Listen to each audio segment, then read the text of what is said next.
In 1937, a farm wife in Lancaster County, Pennsylvania, kept eggs fresh for 6 months without a refrigerator. Not in a special container, not with any product you can buy. It was a technique her mother taught her. It took 5 minutes and cost less than a penny. Today, the average American family throws away $1,300 worth of food every single year. The egg industry knows this. They count on it. Number 10 on this list was so effective at preserving eggs that a major poultry company funded research trying to discredit it in the 1960s. They could not. And number 5, a food scientist at Cornell recently confirmed, creates conditions that produce fluffier, more stable results than any stand mixer on the market. These 15 tricks were not accidents.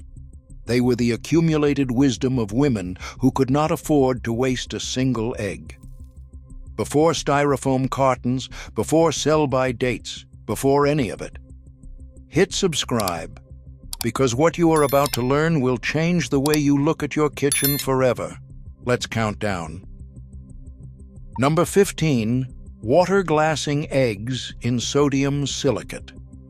Every serious farm wife in Depression-era America kept a stone crock in the cellar, filled with a cloudy liquid and dozens of eggs submerged inside.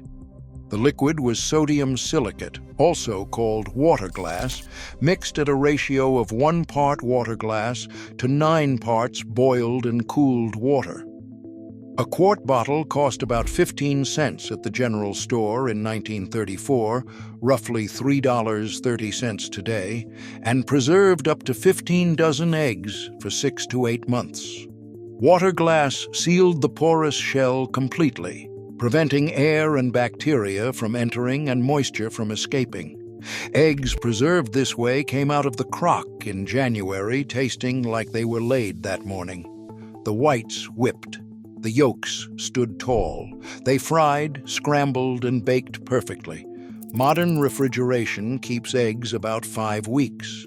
That stone crock kept them 6 months.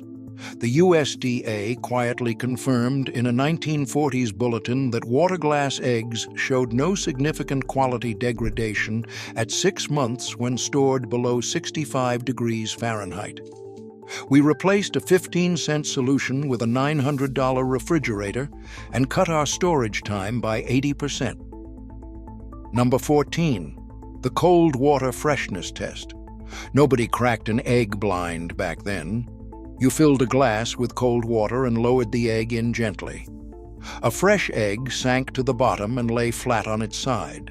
A week-old egg sank but tilted slightly upward. A 2-week egg stood on its pointed end. A bad egg floated. This was physics, not guesswork. As an egg ages, the air cell inside the rounded end grows larger as moisture evaporates through the porous shell. More air means more buoyancy. A floating egg has enough gas buildup inside that you do not want to crack it open. In 1936, a dozen eggs cost 22 cents. That was a significant portion of a weekly grocery budget that might total $5 for an entire family. Cracking open a rotten egg and ruining a bowl of batter meant losing the eggs already in the bowl, along with the flour and the sugar and the butter. The water test took 10 seconds and cost nothing. Modern sell-by dates are guesses printed by corporate lawyers. The water test is actual science happening in front of your eyes. Number 13, vinegar in the poaching water. A tablespoon of plain white vinegar added to the simmering water before dropping in an egg was the difference between a perfect poached egg and a stringy, ragged mess dissolving across the pot. The acetic acid in the vinegar caused the outer layer of egg white to coagulate faster, pulling it tight around the yolk before it had time to spread and feather into wisps. Vinegar cost about 10 cents a bottle in 1935 and lasted months. The eggs came out compact, smooth, with a trembling yolk visible through a thin, neat layer of set white. A gentle swirl of the water before dropping the egg in wrapped the white around the yolk as it spun. No special poaching pans, no silicone cups, no egg poaching pods from Amazon. A pot, water, vinegar, and a gentle swirl. Restaurants still use this exact technique today, and they charge you $16 for Eggs Benedict. The method has not changed because it cannot be improved. Before water glass, before refrigeration, the simplest preservation method was the grease coat. Each egg was rubbed thoroughly with a thin coating of lard, butter, or mineral oil the day it was collected, covering every pore in the shell, then placed pointed end down in a cool, dark spot in the root cellar. The fat sealed the shell's microscopic pores, preventing the exchange of air and moisture that causes spoilage. Eggs, treated this way and stored at cellar temperature, roughly 50 to 55 degrees Fahrenheit, lasted 2 to 3 months without refrigeration. A pound of lard cost about 12 cents in 1934 and coated hundreds of eggs. The coating had to be thorough. Miss a spot and bacteria would find the gap. Modern commercially sold eggs are washed in chemical solutions that strip the natural protective bloom from the shell, the very coating that European eggs still rely on for room temperature storage. The lard replaced what the factory wash removed, solving a problem the industry created. Number 11. The cast iron egg. Here is the trick that has vanished almost completely. Morning eggs were cooked in a well-seasoned cast iron skillet that had been in the family for decades. The key was not the pan itself, but the temperature and the fat. Use medium-low heat for a full 3 minutes before adding 1 tablespoon of bacon grease from the jar on the stove. Then another 30 seconds until the grease shimmered. Then the eggs went in. The combination of properly heated cast iron and rendered animal fat created a natural non-stick surface that no Teflon coating has ever matched. The eggs slid around the pan like they were on ice. The whites set without burning. The edges got the faintest lace of golden crispness. A cast iron skillet cost $1.25 at the hardware store in 1935 and lasted forever. A Teflon pan costs $35 today, lasts 3 years, and releases microplastics into your food. Those cast iron pans are still hanging in kitchens right now, cooking eggs just as well as they did in 1940. Here is where things start to get uncomfortable. The modern American kitchen is sold to us as the complete answer to convenience. A bigger refrigerator, a smarter refrigerator, one with humidity-controlled drawers, separate zones, a touchscreen, and Wi-Fi. The average American household now spends between $1,200 and $2,500 on a refrigerator. And yet, food waste has gotten worse, not better, since these appliances became standard in every home. The women who came before us understood something the appliance manufacturers do not advertise. The refrigerator is only useful if you understand how food actually works. They knew that cold changes eggs, cold changes texture, cold changes how proteins behave. They did not fight the food, they worked with it. The entries coming up will feel counterintuitive. They are not wrong. They are the reason those cakes were better than ours. Number 10. Preserved eggs in lime water. This is the one that makes food companies uncomfortable. Before water glass became widely available, the most common preservation method in rural America was lime water, also called slaked lime. 1 ounce of food-grade calcium hydroxide dissolved in 1 quart of cool water, poured over eggs in a stone crock, and stored in the cellar. The alkaline solution created an impenetrable seal over the shell, far more effective than the egg's natural bloom. Eggs preserved this way lasted 12 months or more, a full year, USDA published bulletins in the 1930s confirming that lime-preserved eggs remained entirely suitable for cooking and baking after 12 months of storage. The lime cost about 5 cents for enough to preserve several dozen eggs. When the poultry industry ramped up commercial refrigeration in the 1950s and the 1960s, the incentive was obvious. A family that can store eggs for a year buys eggs once. A family dependent on refrigeration buys eggs every week. The lime water method did not disappear because it stopped working. It disappeared because it worked too well. Number 9. Beating egg whites in a copper bowl. Serious cooks owned a copper bowl. They were sold at hardware stores and farm supply catalogs for about 75 cents. Egg whites were beaten in it exclusively. The copper ions released during whisking bonded with the conalbumin protein in the whites, creating a more stable foam that was almost impossible to overbeat. Meringues made in copper had finer, more uniform bubbles, higher volume, and dramatically better resistance to weeping and collapsing. A meringue made in a copper bowl held its shape for hours on a lemon pie, even in a humid kitchen. The same meringue made in a glass or ceramic bowl would weep liquid within 30 minutes. Food scientists at the University of California confirmed in 2011 that meringues beaten in copper bowls showed 40% greater stability than those beaten in stainless steel. The study confirmed what women in American kitchens had known for 80 years. Number 8. Boiling eggs from cold water. Nobody dropped eggs into boiling water. They went into the pot in a single layer covered with cold water by 1 inch. The pot came to a full boil, then the heat went off, the lid went on, and the eggs sat for exactly 12 minutes.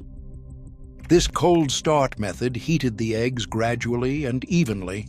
No cracked shells from thermal shock, no rubbery whites from aggressive boiling, no green ring around the yolk from overcooking.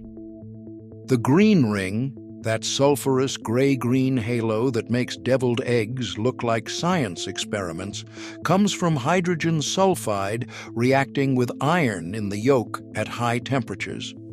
The gentle residual heat method kept the yolk golden yellow and creamy, perfect every single time. A dozen eggs cost 22 cents in 1936. When you are making deviled eggs for 30 people at the Ladies' Aid luncheon, you cannot afford a single green yolk. Gentle heat. Lid on. 12 minutes.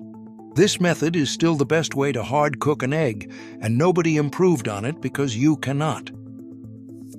Number 7. Egg coffee. This is the one that shocks people. Throughout the Midwest and Scandinavian American communities, egg coffee was standard. A raw egg, shell and all, crushed and stirred into the dry coffee grounds before boiling. The mixture went into a pot of cold water, brought to a boil, then removed from heat and left to settle for 5 minutes. The egg proteins bound to the bitter tannins in the coffee during boiling, then coagulated and sank, carrying all the bitterness and sediment to the bottom of the pot. What poured off the top was the smoothest, clearest, least bitter cup of coffee you have ever tasted. Church basements across Minnesota, Wisconsin, and the Dakotas served egg coffee by the gallon at every funeral, every potluck, every Sunday social.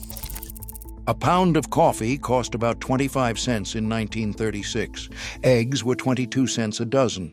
1 egg clarified an entire pot. The resulting coffee was so remarkably smooth that people who tasted it for the first time could not believe it came from the same grounds.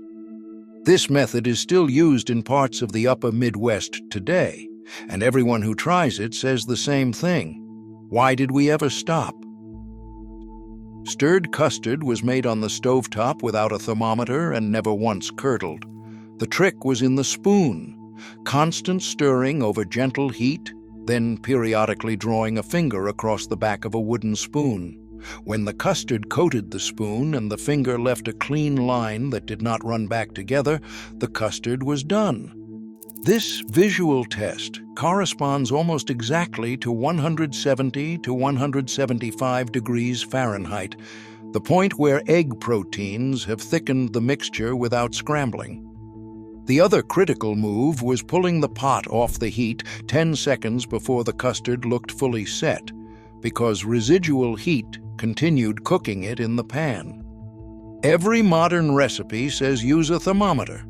Women in the 1930s used their eyes, a spoon, and decades of experience. The custard was silky and smooth and poured like cream over pie. Modern cooks with instant red thermometers still curdle their custard because they are staring at a number instead of watching the food. Now, here's what nobody talks about. The American egg industry designed its entire supply chain around the assumption that you will throw eggs away, not as a side effect, but as a deliberate feature of how the business operates. The USDA requires American eggs to be washed and sanitized, which removes the natural protective bloom, a thin protein the hen deposits on the shell that seals those 7,000 to 17,000 microscopic pores.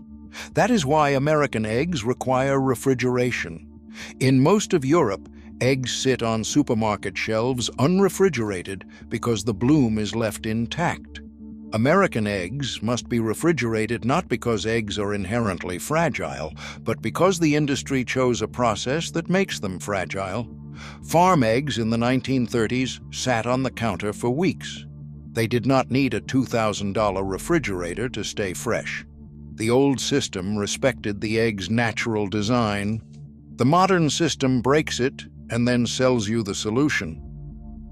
When the recipe demanded the highest, lightest sponge cake possible, eggs and sugar did not just get beaten together cold. The bowl was set over a pot of barely simmering water, and the eggs and sugar were whisked while the mixture gently warmed to about 110 degrees. The heat caused the egg proteins to partially unwind, allowing them to trap far more air during beating. Once the mixture felt warm to the touch and had turned pale yellow, it came off the heat and was beaten with a rotary beater until it tripled in volume and fell from the whisk in thick, slow ribbons. The resulting batter was so airy that folding in flour required an impossibly light hand to avoid deflating it. A sponge cake made this way rose to twice the height of one made with cold eggs and had a texture like a cloud. A Cornell food scientist confirmed in 2019 that warming whole eggs before whipping increases foam volume by up to 60% and produces smaller, more uniform air cells than any mechanical mixer achieves with cold eggs. The study confirmed what women in American kitchens had been doing since the 1920s. They did not need the paper. They had the sponge cake. Before Hellmann's appeared on grocery shelves, mayonnaise was made at home. One egg yolk was whisked with a teaspoon of mustard and a splash of vinegar. Then oil was drizzled in, drop by drop, whisking constantly until the mixture transformed from a thin liquid into a thick, glossy, spoonable cream. The lecithin in the yolk is a natural emulsifier. It bonds water and oil molecules together in a suspension that should not physically be possible, turning two liquids that refuse to mix into a stable, creamy solid. A cup of homemade mayo cost about 8 cents to make in 1936. A jar of store-bought cost 29 cents. More importantly, homemade mayo tasted incomparably better, fresh, tangy, and rich with egg flavor. The trick was patience. Add the oil too fast and the emulsion broke, leaving you with an oily, curdled mess. Drop by drop for the first tablespoon, then a thin stream once the emulsion caught. The wrist ached. The mayo was perfect. Modern recipes say use a blender. It works, but it is not the same. Number 3. The Depression-era egg stretcher.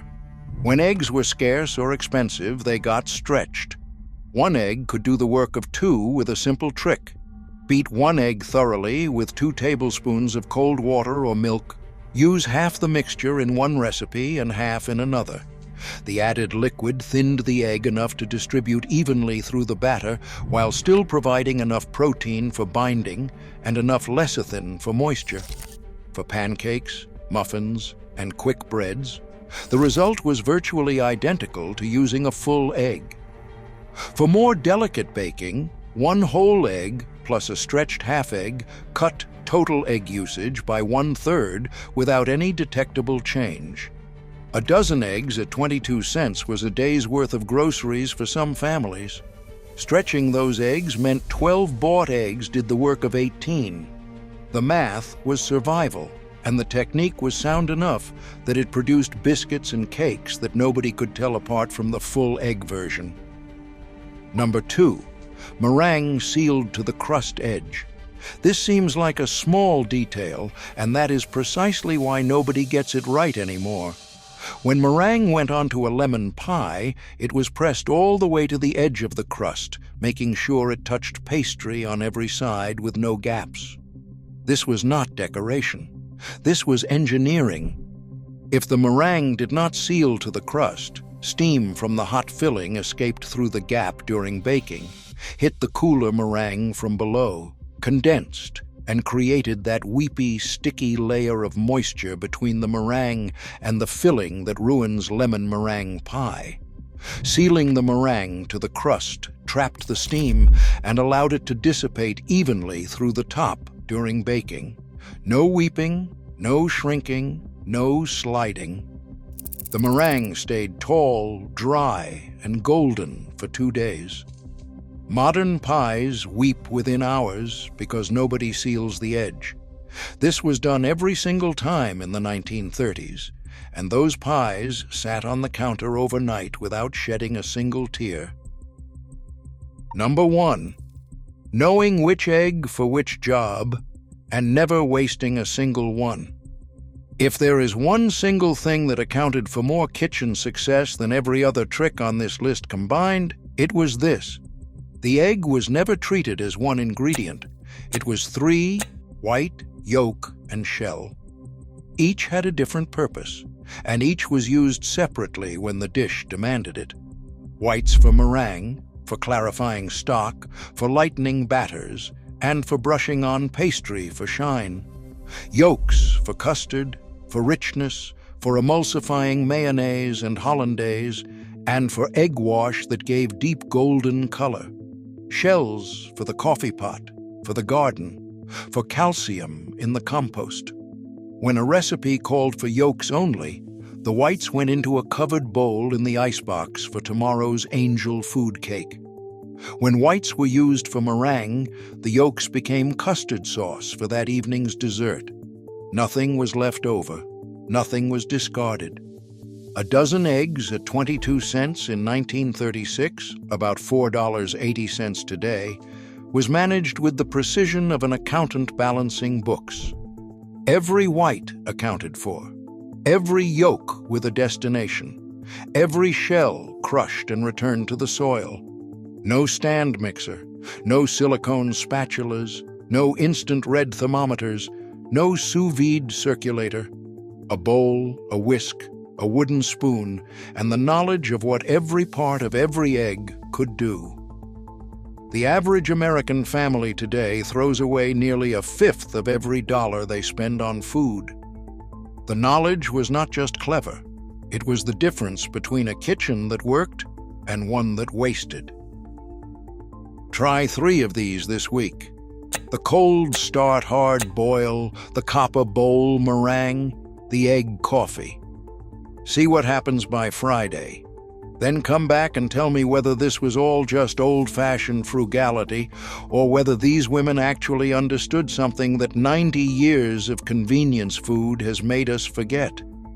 Because if you test these, really test them, I think you already know the answer.